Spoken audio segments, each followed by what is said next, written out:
Bayangkan sebuah dunia yang menertawakan satu peringatan paling aneh dalam sejarah. Banjir besar akan datang, padahal hujan tak pernah turun dan laut begitu jauh dari pandangan. Seorang nabi membangun kapal raksasa di tengah daratan kering.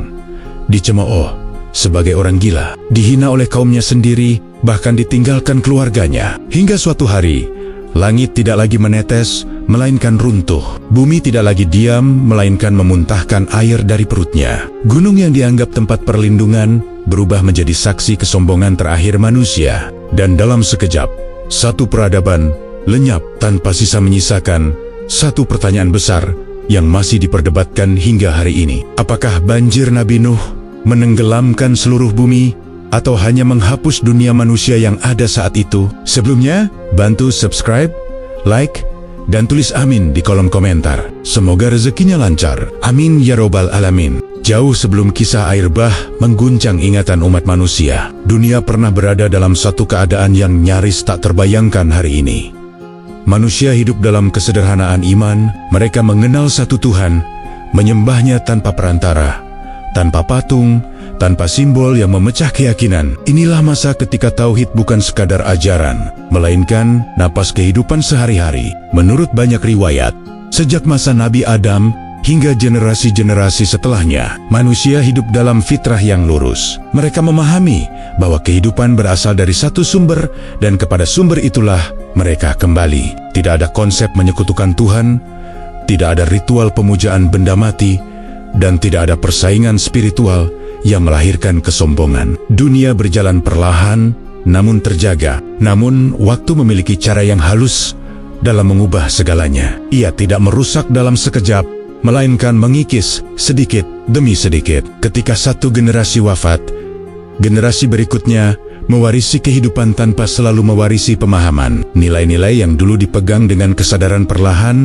berubah menjadi kebiasaan kosong. Tauhid masih disebut, tetapi mulai kehilangan maknanya. Manusia mulai lebih sibuk mengagungkan sosok-sosok yang mereka anggap berjasa. Para pemimpin spiritual dan orang-orang saleh dikenang bukan hanya karena ajarannya, tetapi karena figur dan kehadirannya. Pada tahap ini, belum ada penyimpangan.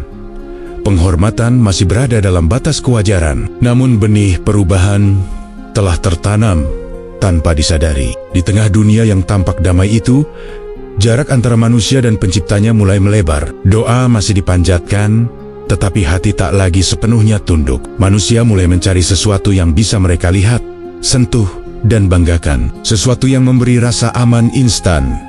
Bukan keimanan yang menuntut kesabaran dan ketundukan batin. Perubahan terbesar bukan datang dari niat jahat, melainkan dari kelalaian. Ketika ilmu tidak lagi diajarkan dengan sungguh-sungguh, dan iman hanya diwariskan sebagai cerita, bukan kesadaran. Inilah titik rapuh peradaban manusia. Sebuah fase sunyi sebelum badai besar yang kelak menghapus hampir segalanya. Di masa inilah umat manusia sesungguhnya sedang berdiri di persimpangan sejarah, meski mereka sendiri tidak menyadarinya. Jalan tauhid masih terbuka lebar, namun jalan penyimpangan mulai tampak lebih mudah dan menggoda. Tidak ada tanda-tanda kehancuran, tidak ada gemuruh langit, tidak ada peringatan keras.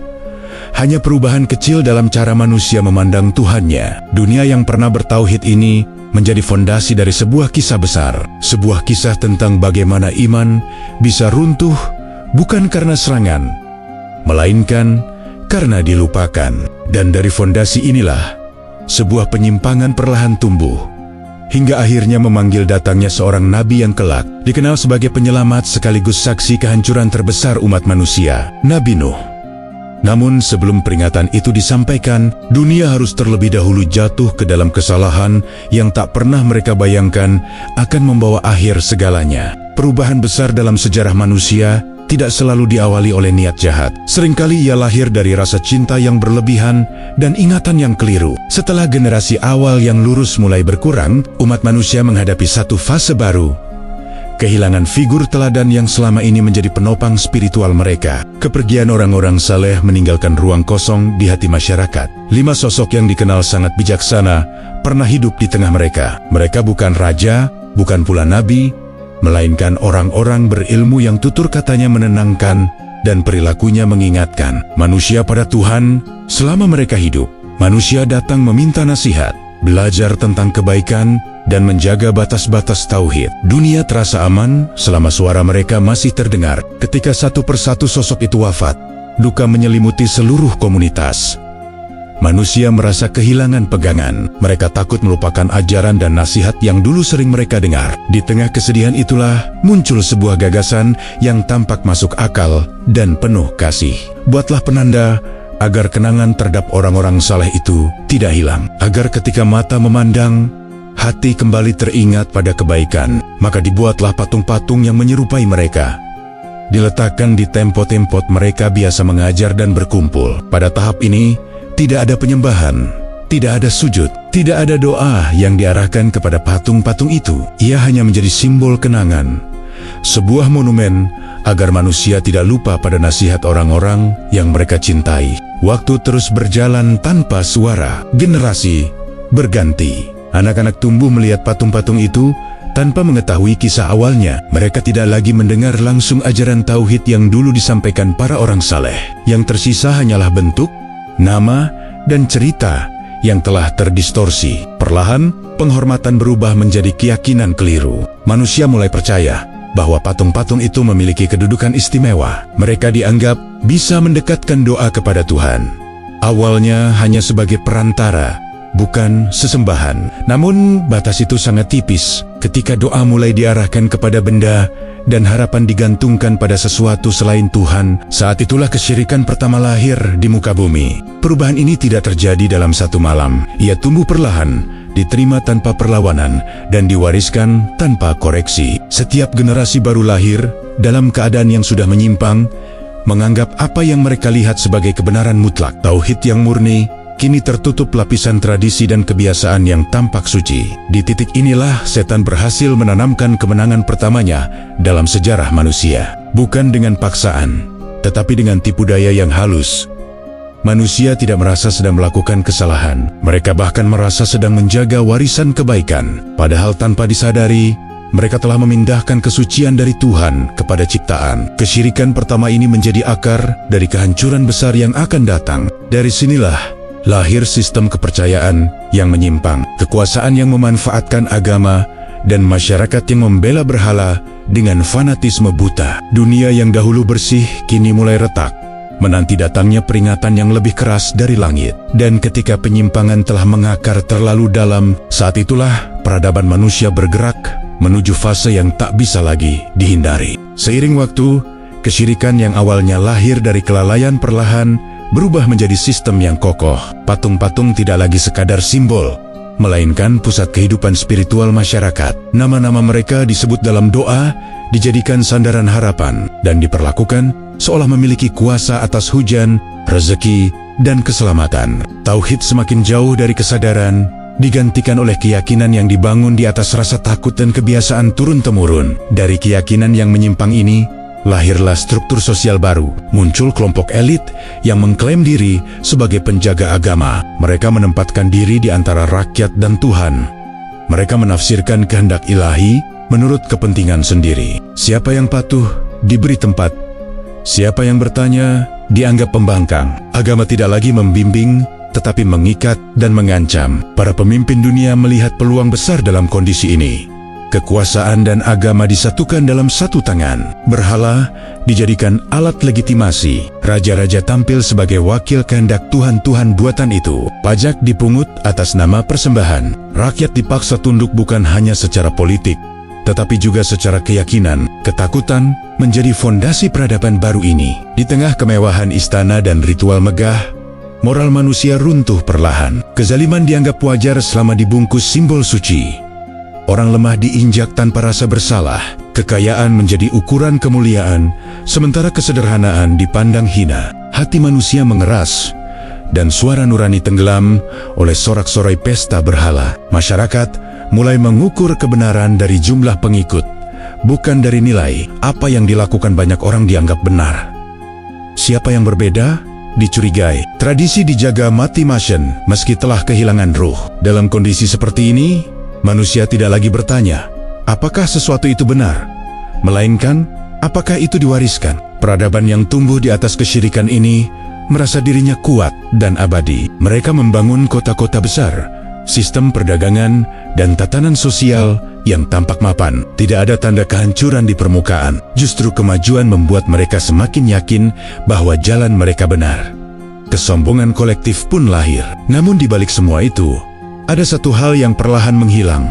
Keadilan. Ketika kebenaran ditentukan oleh kekuasaan, maka keadilan hanya milik mereka yang kuat. Rakyat kecil hidup dalam ketakutan dan keterpaksaan. Mereka menyembah bukan karena yakin, tetapi karena takut dikucilkan dan disiksa. Dalam kondisi inilah peradaban manusia melampaui batasnya. Mereka tidak hanya menyekutukan Tuhan, tetapi juga menindas sesama. Kerusakan tidak lagi bersifat spiritual semata, tetapi menjalar ke seluruh aspek kehidupan. Dunia menjadi panggung kesombongan, sementara kebenaran kehilangan tempat berpijak. Langit seakan menyaksikan semuanya dalam diam. Tidak ada petir, tidak ada gempa, tidak ada tanda kehancuran yang kasat mata. Namun ketika kerusakan telah merata dan kezaliman menjadi norma, peringatan tidak lagi bisa ditunda. Dunia membutuhkan suara yang berani melawan arus. Seorang manusia yang akan berdiri sendirian di hadapan peradaban yang merasa paling benar. Dan dari rahim masyarakat yang rusak inilah takdir mulai bergerak menuju pengutusan seorang nabi yang kelak mengubah arah sejarah manusia selamanya. Di tengah dunia yang telah terbiasa dengan kesyirikan dan kekuasaan yang menindas, langit tidak tinggal diam. Ketika manusia semakin jauh dari kebenaran, peringatan ilahi menjadi sebuah keniscayaan. Bukan dengan kehancuran mendadak, melainkan dengan hadirnya seorang manusia yang membawa cahaya di tengah gelapnya peradaban. Dari lingkungan yang rusak itulah Allah memilih satu sosok untuk memikul amanah besar. Sosok itu bukan raja, bukan bangsawan, dan bukan makhluk langit. Ia adalah seorang manusia biasa bernama Nabi Nuh. Ia hidup sederhana di tengah kaumnya, dikenal jujur, lembut, dan dapat dipercaya. Ia makan seperti mereka, bekerja seperti mereka, dan menjalani kehidupan yang tidak mencolok. Tidak ada tanda-tanda bahwa ia akan menjadi pusat dari peristiwa terbesar dalam sejarah manusia. Namun segalanya berubah ketika wahyu pertama turun kepadanya. Perintah itu sederhana, namun mengguncang tatanan yang telah mapan. Ia diminta menyeru kaumnya untuk kembali menyembah satu Tuhan dan meninggalkan berhala-berhala yang telah mereka agungkan selama generasi. Seruan ini bukan hanya soal keyakinan, tetapi juga ancaman terhadap sistem sosial, ekonomi, dan kekuasaan yang telah dibangun di atas kesyirikan. Dengan hati yang penuh tanggung jawab, Nuh mulai berdiri di tengah masyarakat. Ia berbicara di pasar, di tempat berkumpul, dan di jalan-jalan. Ucapannya tegas, namun penuh kasih. Ia tidak memaki, tidak mengancam, dan tidak memaksa. Ia hanya mengingatkan bahwa apa yang mereka sembah tidak mampu mendengar, melihat, atau menolong, dan bahwa kesombongan itu akan berujung pada kehancuran. Reaksi kaumnya jauh dari yang ia harapkan. Mereka terkejut, bukan karena kebenaran ucapannya, tetapi karena siapa yang mengatakannya. Bagi mereka, seorang utusan Tuhan seharusnya malaikat yang agung, bukan manusia biasa. Mereka menertawakan seruannya dan menganggapnya sebagai gangguan terhadap tradisi leluhur yang mereka banggakan. Ejekan mulai terdengar di setiap sudut. Nuh disebut gila, pemecah belah, dan pembawa sial. Mereka berkata bahwa jika Tuhan benar-benar ingin memperingatkan manusia, tentu Dia akan mengutus makhluk dari langit, bukan seorang penggembala atau pedagang. Bagi mereka, kemanusiaan Nuh justru menjadi alasan untuk menolak kebenaran. Namun, penolakan itu tidak menghentikannya, justru semakin kuat tentangan. Semakin jelas baginya bahwa tugas ini bukan untuk mencari penerimaan manusia, melainkan menyampaikan amanah Tuhan. Ia sadar bahwa kebenaran seringkali datang tanpa kemegahan, dan peringatan terbesar justru disampaikan melalui sosok yang paling mereka remehkan. Di saat yang sama, sebagian kecil manusia mulai memperhatikan. Mereka bukan para pembesar, melainkan orang-orang sederhana yang hatinya masih peka. Kata-kata Nuh menyentuh sesuatu yang telah lama terkubur dalam diri mereka. Sebuah ingatan tentang Tuhan yang esa, tentang keadilan, dan tentang kehidupan yang tidak tunduk pada ketakutan buatan. Pengutusan Nuh menjadi awal dari sebuah konfrontasi panjang antara kebenaran dan kesombongan kolektif. Dunia belum runtuh, langit belum gelap. Namun, sejak hari itu, garis telah ditarik dengan jelas. Di satu sisi berdiri tauhid yang murni, di sisi lain peradaban yang menolak berubah, dan di tengahnya seorang nabi bersiap menghadapi ujian yang akan berlangsung hampir sepanjang hidupnya. Seruan tauhid yang disampaikan Nabi Nuh tidak hanya mengguncang keyakinan publik, tetapi juga mengusik rasa aman sosial kaumnya. Mereka merasa terganggu karena apa yang selama ini dianggap benar kini dipertanyakan. Tradisi yang diwariskan turun-temurun terasa terancam oleh satu kalimat sederhana, "Sembahlah Tuhan yang Esa dan tinggalkan berhala." Bagi masyarakat yang hidup dari kebiasaan, perubahan seperti ini terasa lebih menakutkan daripada kehancuran. Penolakan itu berubah menjadi ejekan terbuka. Di pasar dan tempat berkumpul, orang-orang menirukan suara Nuh dengan nada menghina. Mereka tertawa setiap kali ia berbicara. Sebagian menyebutnya pemecah belah, sebagian lagi menuduhnya mencari pengaruh. Kata-katanya tidak dipatahkan dengan argumen, melainkan dengan cemoohan. Bagi mereka, tertawa bersama jauh lebih nyaman daripada merenung sendirian. Kaum pembesar ikut memperkeruh suasana. Mereka menebar narasi bahwa ajaran Nuh berbahaya bagi tatanan sosial. Jika berhala ditinggalkan, maka kuasa mereka runtuh. Jika manusia kembali kepada Tuhan yang Esa, maka tidak ada lagi perantara yang bisa mereka kendalikan. Dari sinilah kebencian mulai dilembagakan. Penolakan berubah menjadi tekanan sosial yang sistematis. Di tengah hiruk-pikuk penentangan itu, Nuh menghadapi ujian yang lebih sunyi dan lebih menyakitkan. Penolakan datang dari dalam rumahnya sendiri. Istrinya memilih berpihak pada tradisi kaumnya. Ia menganggap dakwah suaminya sebagai ancaman bagi keselamatan keluarga. Bukan karena kurangnya kecerdasan, melainkan karena hatinya telah terikat kuat oleh tekanan lingkungan dan rasa takut dikucilkan. Lebih berat lagi, salah satu putranya ikut menolak ajaran ayahnya. Ia tumbuh di tengah masyarakat yang memuja kekuatan dan kesenangan. Baginya, mengikuti ayahnya berarti kehilangan status, pergaulan, dan rasa aman. Ia memilih jalan yang dianggap normal oleh lingkungannya, meski harus berseberangan dengan darah dagingnya sendiri. Retaknya keluarga menjadi luka yang tidak terlihat oleh mata banyak orang. Di hadapan publik, Nuh tetap tenang dan tegar. Namun di balik itu, ia adalah seorang ayah dan suami yang merasakan pedihnya penolakan paling dekat. Ia tidak membalas dengan amarah. Ia tidak memaksa. Ia hanya terus menyampaikan kebenaran dengan harapan yang tersisa. Sementara itu, sebagian kecil manusia mulai mendekat. Mereka yang tersentuh bukan para bangsawan, melainkan orang-orang sederhana, budak, kaum miskin, dan mereka yang selama ini tertindas oleh sistem berhala. Bagi mereka, ajaran Nuh bukan ancaman, melainkan harapan. Namun justru karena itulah mereka menjadi sasaran hinaan tambahan. Para pembesar mencibir, menyebut pengikut Nuh sebagai kaum hina yang tidak layak diikuti. Tekanan demi tekanan tidak menghentikan langkah Nuh. Setiap penolakan justru memperjelas garis pemisah antara kebenaran dan kesombongan. Ia menyadari bahwa dakwah bukan soal jumlah pengikut, melainkan kesetiaan pada amanah.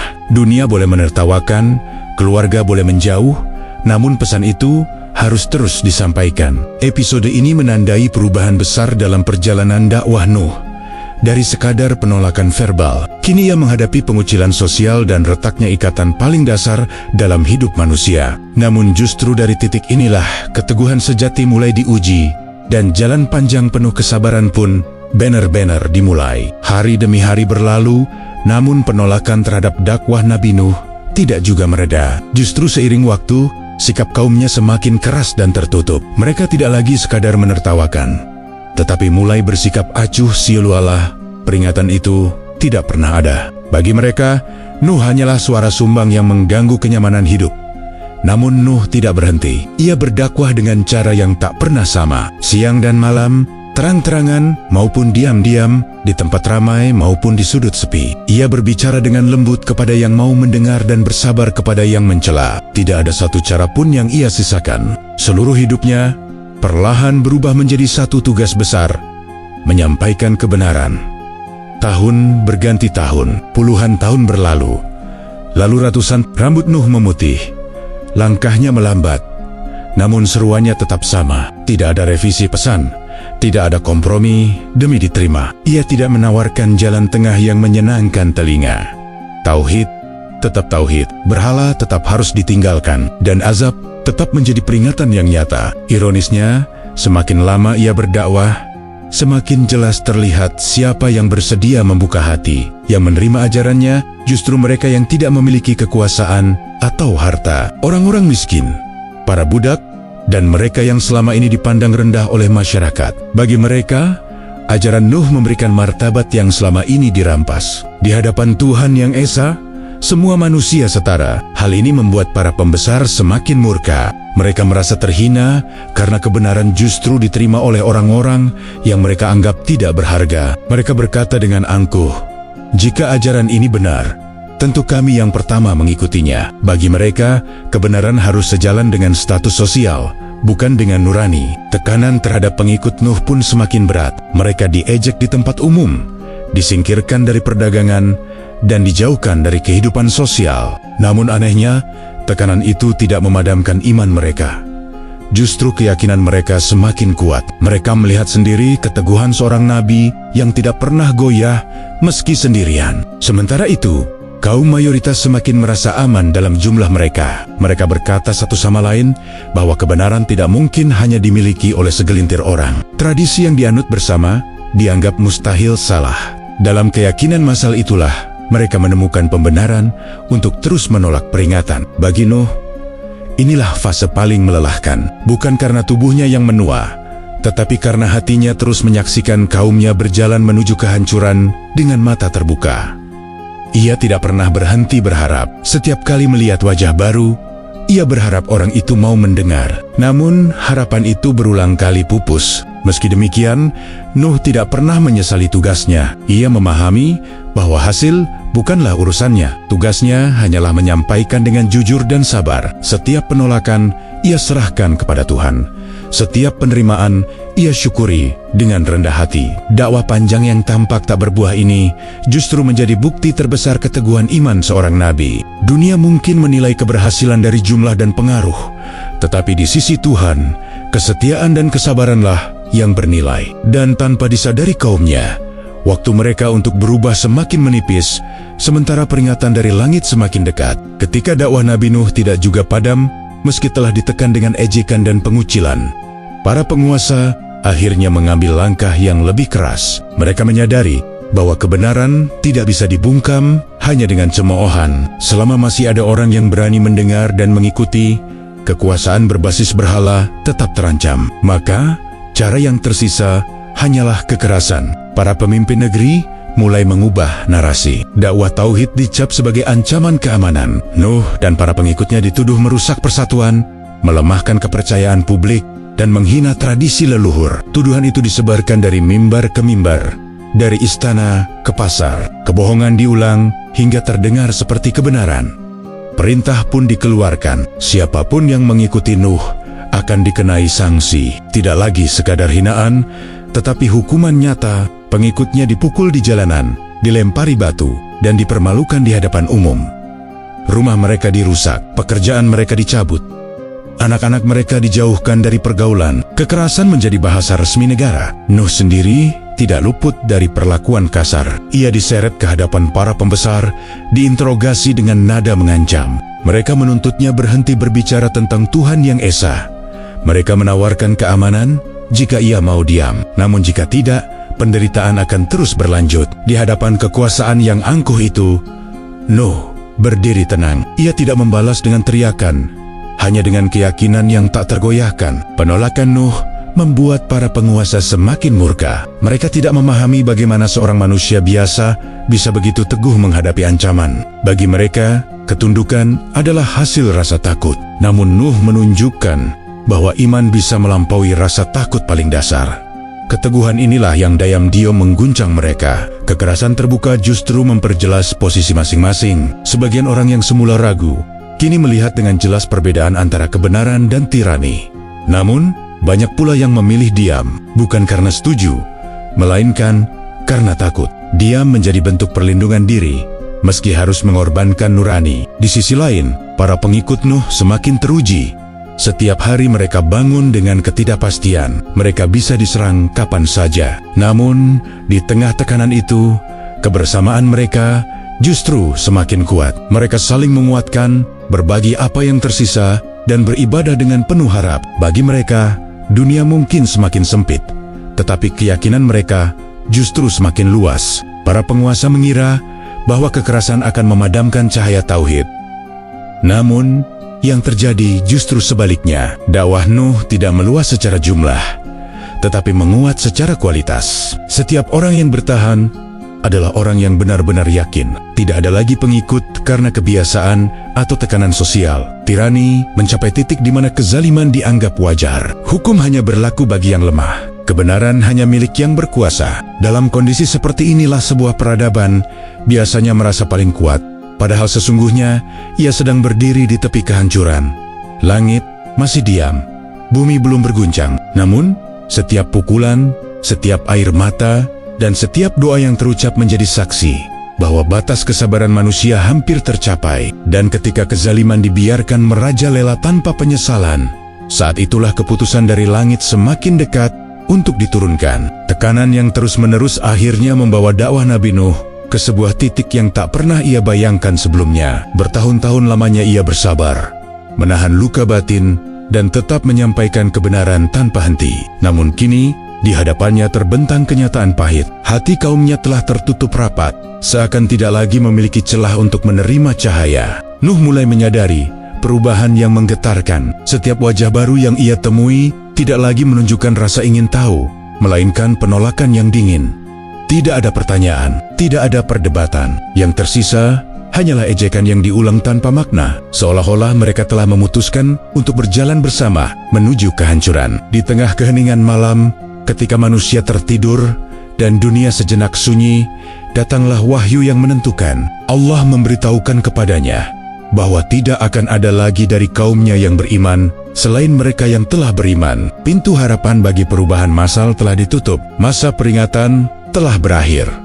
Kabar itu menghantam hati Nuh dengan berat. Ia bukan bersedih karena dirinya ditolak, melainkan karena kaumnya memilih kebinasaan dengan kesadaran penuh. Hampir 1000 tahun ia berdiri di hadapan mereka, menahan amarah, menelan hinaan, dan menyembunyikan air mata. Kini, ia harus menerima bahwa kesabaran panjang itu tidak akan mengubah keputusan mereka. Dalam keheningan batin yang mendalam, Nuh menengadah kepada Tuhannya. Doa yang ia panjatkan bukanlah luapan emosi sesaat, melainkan hasil dari perjalanan panjang yang penuh pengorbanan. Ia memohon agar bumi dibersihkan dari kezaliman yang telah mengakar, dari kekafiran yang terus diwariskan, dan dari kesombongan yang tidak lagi mengenal batas. Doa itu bukan lahir dari dendam, tetapi dari keadilan. Nuh melihat bahwa jika peradaban ini dibiarkan terus hidup, mereka hanya akan melahirkan generasi yang lebih keras, lebih zalim, dan lebih jauh dari kebenaran. Ia memohon bukan demi kepuasan pribadi,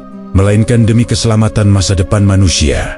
Langit menerima doa itu. Keputusan ilahi telah ditetapkan, namun kehancuran tidak datang seketika. Sebaliknya, Allah memerintahkan sesuatu yang terdengar ganjil di telinga manusia. Nuh diperintahkan untuk mempersiapkan sebuah penyelamatan, bukan untuk kaumnya yang menolak, melainkan untuk iman yang tersisa. Perintah itu menjadi titik balik yang mengubah arah sejarah. Bukan lagi dakwah dengan kata-kata, melainkan persiapan menghadapi peristiwa besar.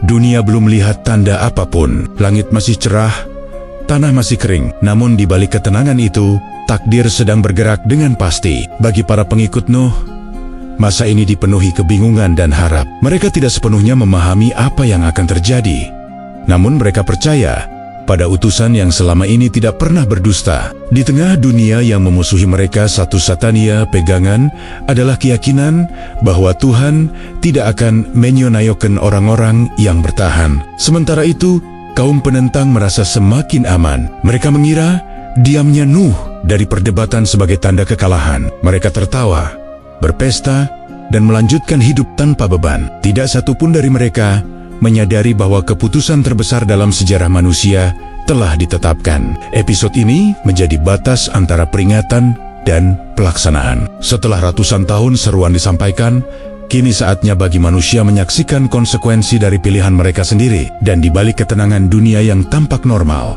sebuah perintah tak terbayangkan sedang menunggu untuk dijalankan. Setelah wahyu penentuan diterima, kehidupan Nabi Nuh memasuki fase yang sama sekali baru. Tidak ada lagi perdebatan panjang, tidak ada lagi dialog di pasar atau seruan di persimpangan jalan. Kini, perintah Tuhan menuntut ketaatan yang sunyi dan penuh keteguhan. Perintah itu sederhana dalam kata, namun luar biasa dalam konsekuensi.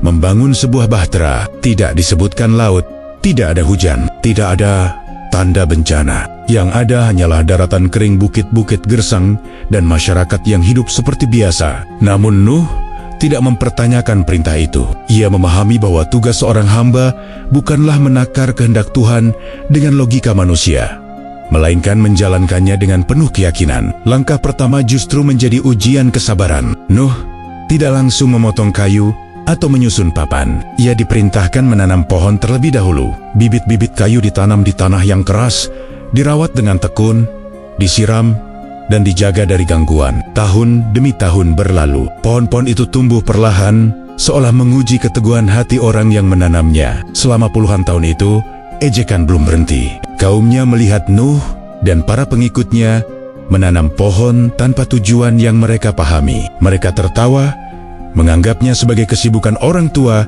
yang telah kehilangan pengaruh. Bagi mereka, semua itu hanyalah bukti bahwa Nuh semakin jauh dari akal sehat. Ketika pohon-pohon itu akhirnya ditebang dan kayunya mulai disusun, ejekan berubah menjadi bahan tontonan. Di atas bukit yang jauh dari sumber air, rangka kapal mulai berdiri. Besar, kokoh, dan asing bagi mata masyarakat saat itu. Tidak pernah ada kapal sebesar itu, apalagi dibangun jauh dari laut. Kaum Nuh menjadikan lokasi itu sebagai tempat berkumpul untuk menertawakan. Mereka berkata bahwa Nuh telah berubah profesi menjadi tukang kayu. Mereka bertanya dengan nada mengejek, bagaimana kapal itu akan bergerak tanpa air? Ada yang bercanda bahwa mungkin kapal itu akan tumbuh sayap dan terbang. Tawa mereka menggema, memantul di antara bukit-bukit tanpa sedikit pun rasa khawatir. Namun Nuh tidak membalas ejekan dengan kemarahan. Setiap kali dihina, ia menjawab dengan ketenangan yang menggetarkan. Ia mengatakan bahwa hari ini mereka menertawakan, dan kelak akan tiba saatnya peran itu terbalik. Ucapannya bukan ancaman kosong, melainkan pernyataan keyakinan yang teguh. Bahtera itu dibangun dengan ketelitian yang belum pernah dikenal manusia sebelumnya. Ukurannya besar, bertingkat, dan dirancang untuk menahan guncangan dahsyat. Setiap bagian disusun sesuai petunjuk ilahi. Kayunya dipasang dengan rapi, dipertegas dengan pengikat yang kuat, dan dilapisi agar kedap dari air. Ini bukan sekadar kapal, melainkan sarana penyelamatan bagi kehidupan yang tersisa. Bagi para pengikut Nuh, pembangunan Bahtera menjadi pelajaran iman yang nyata. Mereka bekerja tanpa memahami sepenuhnya apa yang akan terjadi. Namun mereka percaya bahwa perintah Tuhan tidak pernah sia-sia. Setiap papan yang dipasang adalah bentuk ketaatan. Setiap hari yang berlalu adalah penguatan keyakinan. Sementara itu, dunia di sekeliling mereka tetap berjalan seperti biasa. Tidak ada perubahan cuaca, tidak ada tanda-tanda bencana. Kaum penentang semakin yakin bahwa mereka benar. Mereka mengira waktu telah membuktikan kesalahan Nuh. Padahal tanpa mereka sadari, Bahtera itu bukan sedang dibangun untuk menghadapi hujan biasa, melainkan untuk menyambut peristiwa yang akan mengubah wajah dunia selamanya. Di titik inilah, garis antara iman dan kesombongan menjadi semakin jelas. Di satu sisi berdiri mereka yang taat, meski tidak melihat.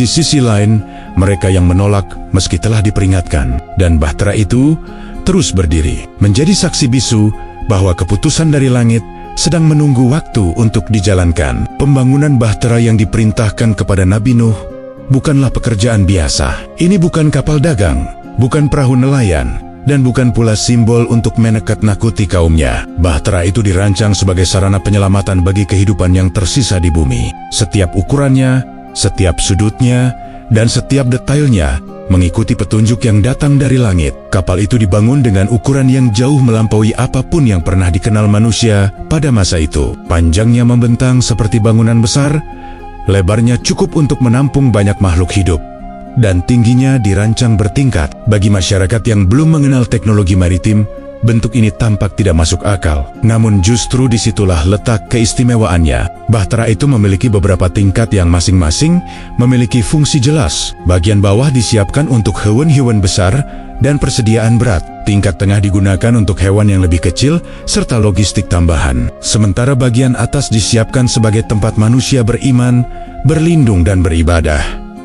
Tidak ada ruang yang dibuat sia-sia. Semuanya memiliki tujuan. Kayu yang digunakan bukan kayu sembarangan. Ia dipilih dari pohon-pohon yang telah lama dirawat dan dikeringkan. Kayu itu kuat, lentur, dan tahan terhadap tekanan air. Papan-papan disusun rapat, disambung dengan pasak dan pengikat yang kokoh. Untuk pertama kalinya dalam sejarah manusia, kayu dan logam disatukan dalam skala besar untuk satu tujuan penyelamatan. Seluruh bagian luar bahtera dilapisi bahan kedap air agar mampu bertahan menghadapi terpaan gelombang yang belum pernah dibayangkan sebelumnya. Lapisan ini membuat kapal tidak mudah bocor meski dihantam air dari segala arah. Tidak ada unsur kebetulan dalam desain ini. Setiap lapisan adalah bentuk kasih sayang Tuhan terhadap kehidupan yang akan diselamatkan. Bagian depan kapal dibuat menyerupai paruh atau dada makhluk hidup yang mampu membelah arus. Ini bukan soal keindahan, melainkan fungsi. Bentuk ini membantu kapal menghadapi ombak besar tanpa mudah terbalik. Di mata manusia kala itu, bentuk ini tampak aneh. Namun kelak, justru desain inilah yang membuat bahtera tetap kokoh di tengah kekacauan global. Proses pembangunan berlangsung dalam pengawasan ketat. Tidak ada improvisasi berdasarkan selera manusia, semua mengikuti petunjuk yang telah ditetapkan. Para pengikut Nuh bekerja dengan penuh kehati-hatian. Mereka sadar bahwa kesalahan kecil bisa berakibat fatal. Setiap hari mereka belajar bahwa ketaatan bukan hanya soal niat, tetapi juga ketelitian. Sementara itu, ejekan dari luar semakin menjadi-jadi. Kaum penentang kini tidak hanya menertawakan lokasi kapal, tetapi juga bentuk dan ukurannya. Mereka berkata bahwa kapal sebesar itu mustahil bergerak. Ada yang mengatakan kapal itu akan hancur sebelum sempat mengapung. Namun semua ejekan itu tidak menghentikan pekerjaan yang terus berjalan. Bagi para pengikut Nuh, bahtera itu menjadi simbol harapan. Setiap papan yang terpasang menguatkan keyakinan mereka bahwa Tuhan tidak akan meninggalkan hambanya. Mereka tidak tahu kapan bahtera itu akan digunakan. Mereka tidak tahu bagaimana bencana itu akan datang.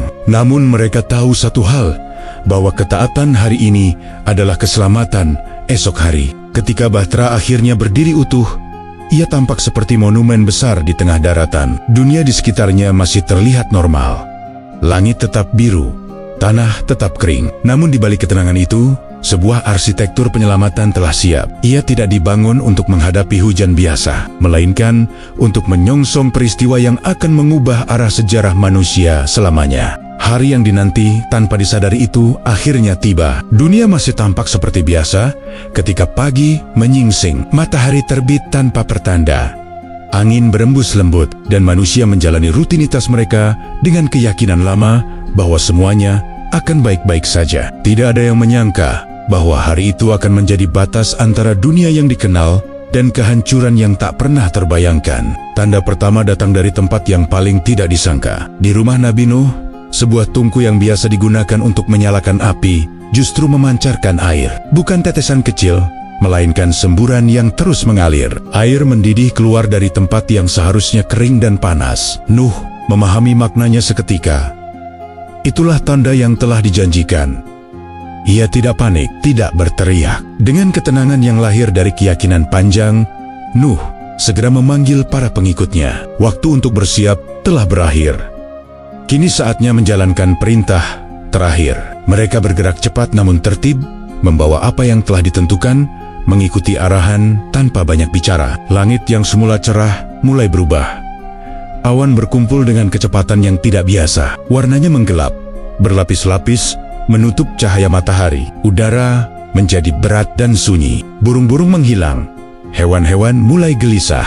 Alam seolah menahan napas sebelum melepaskan amukannya. Lalu hujan turun. Bukan hujan seperti yang pernah dikenal manusia. Air jatuh bukan sebagai butiran, melainkan sebagai curahan yang deras dan tanpa jeda. Seolah-olah pintu-pintu langit dibuka sepenuhnya. Dalam waktu singkat, tanah tidak lagi mampu menyerap. Genangan berubah menjadi arus. Bersamaan dengan itu, bumi pun menunjukkan sisi yang belum pernah terlihat. Dari celah-celah tanah, dari jalan-jalan, dari lereng bukit, air menyembur ke atas dengan kekuatan luar biasa.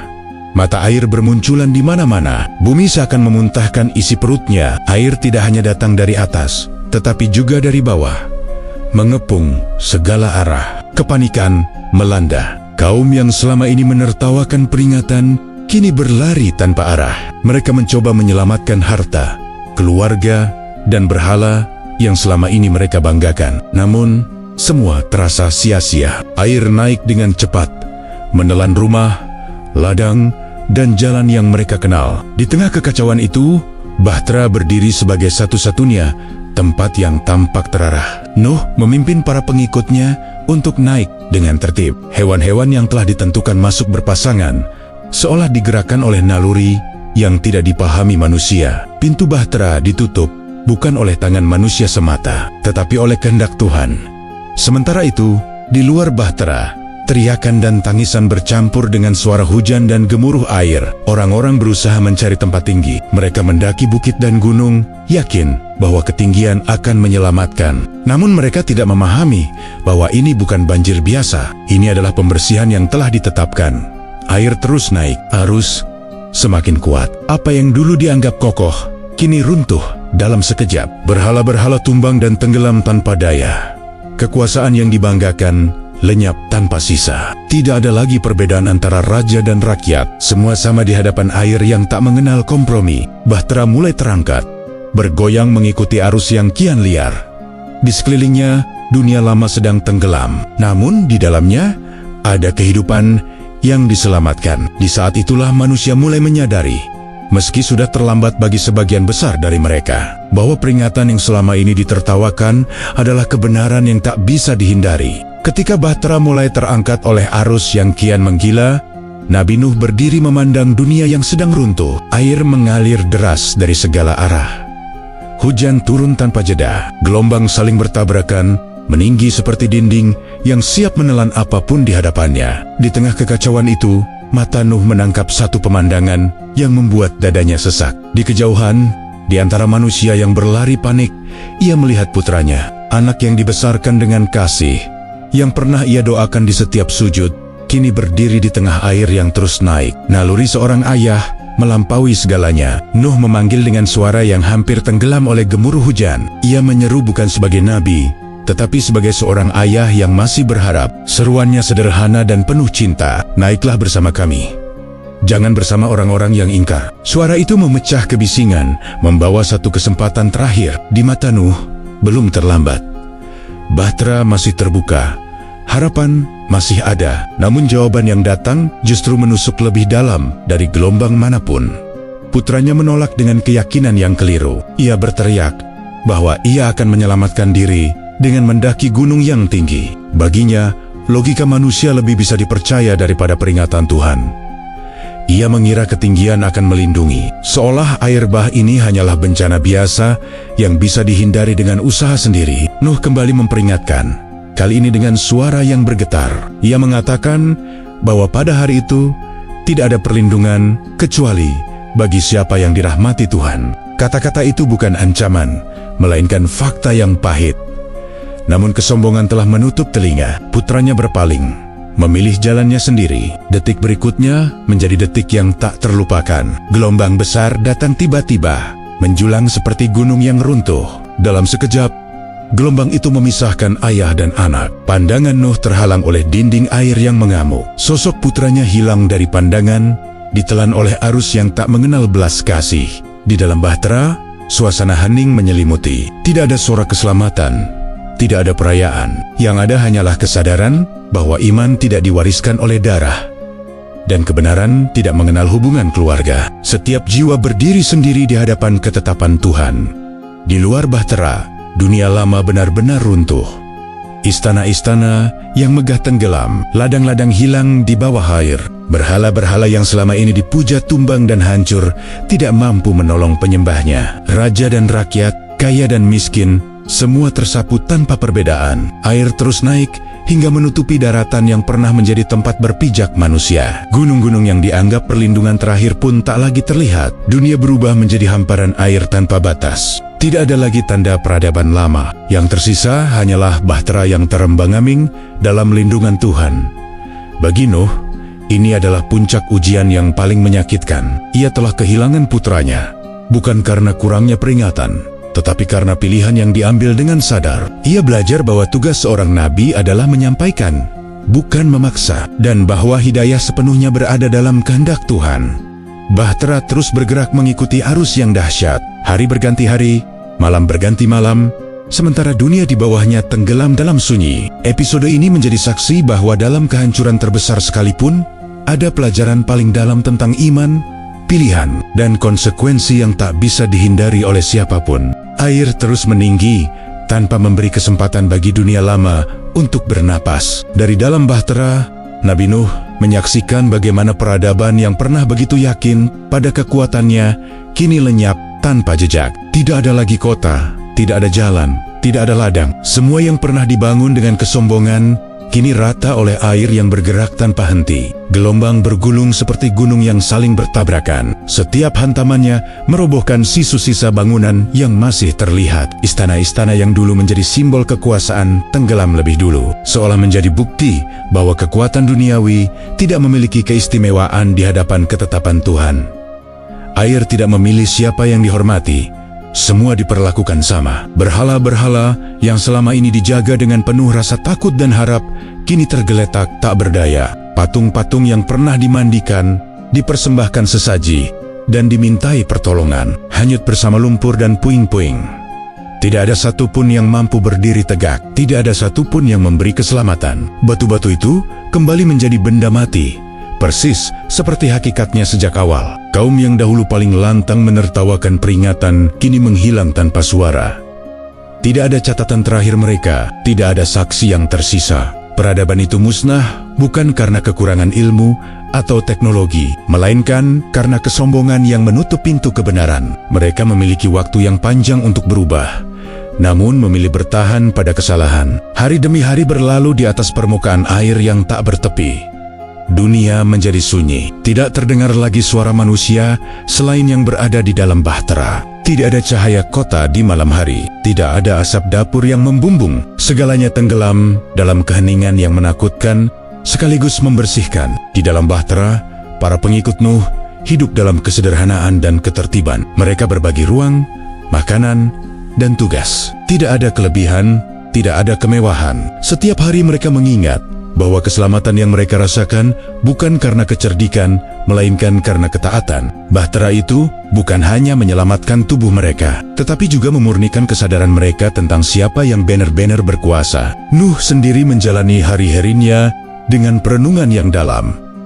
Ia telah menyampaikan amanahnya hingga akhir. Ia telah melihat sendiri konsekuensi dari penolakan panjang yang diabaikan. Kesedihan tetap ada, namun tidak berubah menjadi penyesalan. Ia memahami bahwa keadilan Tuhan berjalan seiring dengan kasih sayangnya. Air terus menutupi bumi hingga tidak terlihat lagi batas antara darat dan laut. Dunia seolah kembali ke keadaan awal, sebelum manusia membangun apapun, sebuah pengulangan sejarah. Namun dengan satu perbedaan besar. Kali ini, kehancuran terjadi setelah peringatan panjang yang diabaikan. Musnahnya peradaban ini bukan sekadar akhir, tetapi juga pembersihan. Tidak ada lagi sistem yang menindas, tidak ada lagi agama yang dimanipulasi untuk kekuasaan, tidak ada lagi tradisi sesat yang dipertahankan dengan kekerasan. Semua itu tenggelam bersama para pembelanya. Bahtera terus berlayar di atas dunia yang telah kosong. Di bawahnya, peradaban lama telah selesai. Di dalamnya, benih kehidupan baru sedang dijaga. Episode ini menjadi penanda bahwa kehancuran terbesar dalam sejarah manusia bukanlah peristiwa tanpa makna, melainkan sebuah titik balik. Dari kehancuran total inilah, sejarah umat manusia akan dimulai kembali, dengan harapan agar kesalahan yang sama tidak terulang. Setelah masa yang panjang terimbangaming di atas air tanpa batas, perubahan perlahan mulai terasa. Hujan yang selama ini turun tanpa jeda mulai melemah. Gemuruh langit mereda, udara yang sebelumnya berat kini terasa lebih ringan. Dari dalam bahtera, Nabi Nuh menangkap isyarat bahwa fase kehancuran telah mendekati akhirnya. Datanglah perintah yang menggetarkan alam. Bumi diperintahkan untuk menelan airnya, dan langit diperintahkan untuk berhenti. Dalam waktu yang tidak bisa diukur oleh manusia, hujan pun berhenti sepenuhnya. Air yang menutupi daratan mulai surut perlahan, seakan ditarik kembali ke tempat asalnya. Dunia yang sebelumnya menjadi lautan luas, kini mulai memperlihatkan tanda-tanda kehidupan kembali. Hari demi hari, permukaan air terus turun. Puncak-puncak gunung yang lama tenggelam mulai terlihat. Lereng-lereng yang dahulu menjadi tempat perlindungan manusia, kini muncul kembali, bersih dari jejak peradaban lama. Tidak ada bangunan, tidak ada patung, tidak ada simbol kekuasaan yang tersisa. Bumi seperti dilahirkan kembali dalam keadaan polos. Bahtera akhirnya merasakan hentakan lembut. Ia tidak lagi mengapung bebas. Kapal besar itu berlabuh dengan tenang di sebuah puncak gunung. Tidak ada suara benturan keras, tidak ada kepanikan. Semuanya terjadi dalam ketenangan yang penuh makna. Perjalanan panjang di atas air akhirnya menemukan tempat berhenti. Di dalam bahtera, suasana hening menyelimuti para penumpangnya. Tidak ada sorak kemenangan, tidak ada rasa bangga, yang ada hanyalah rasa syukur yang mendalam. Mereka menyadari bahwa keselamatan ini bukan hasil kekuatan manusia, melainkan rahmat yang diberikan kepada mereka yang bertahan dalam iman.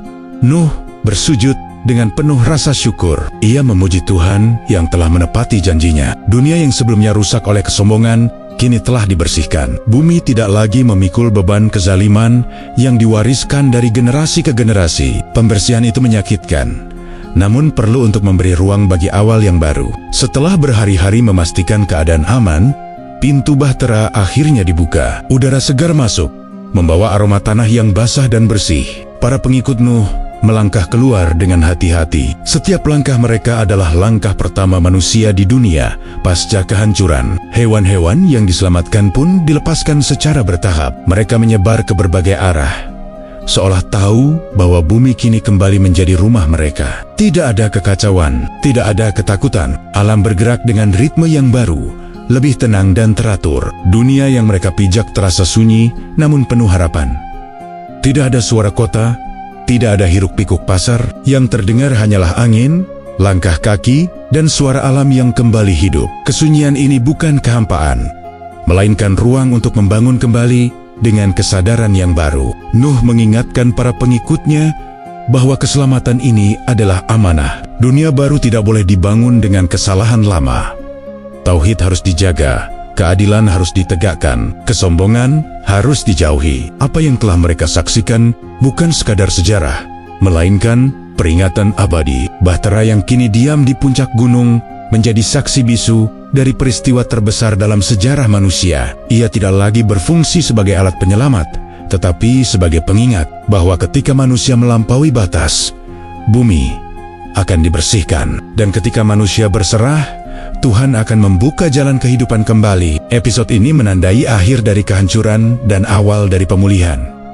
Air telah surut, dunia telah sunyi. Kini, tanggung jawab berada di tangan mereka yang selamat untuk memulai kembali sejarah dengan cara yang lebih lurus. Dunia yang kini terbentang di hadapan Nabi Nuh dan para pengikutnya terasa asing sekaligus suci. Tanah masih basah, udara bersih, dan tidak ada jejak peradaban lama yang tersisa. Semua yang dulu menjadi kebanggaan manusia telah lenyap, digantikan oleh ruang kosong yang menunggu untuk diisi kembali. Disinilah kehidupan manusia dimulai dari awal, dengan pelajaran yang masih hangat dalam ingatan. Langkah pertama adalah bertahan hidup. Para pengikut Nuh bekerja bersama membersihkan area sekitar tempat bahtera berlabuh. Mereka mendirikan tempat tinggal sederhana, bukan istana atau bangunan megah, melainkan rumah yang cukup untuk berlindung. Tidak ada yang merasa lebih tinggi dari yang lain. Mereka sadar bahwa keselamatan mereka adalah anugerah, bukan hasil kehebatan pribadi. Nuh membimbing mereka untuk kembali bercocok tanam. Benih-benih yang diselamatkan ditanam dengan penuh harap. Tanah yang telah dibersihkan oleh air bah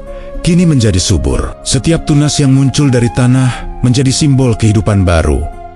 Tidak ada pesta berlebihan. Setiap hasil panen disyukuri dengan kesadaran bahwa semua berasal dari Tuhan.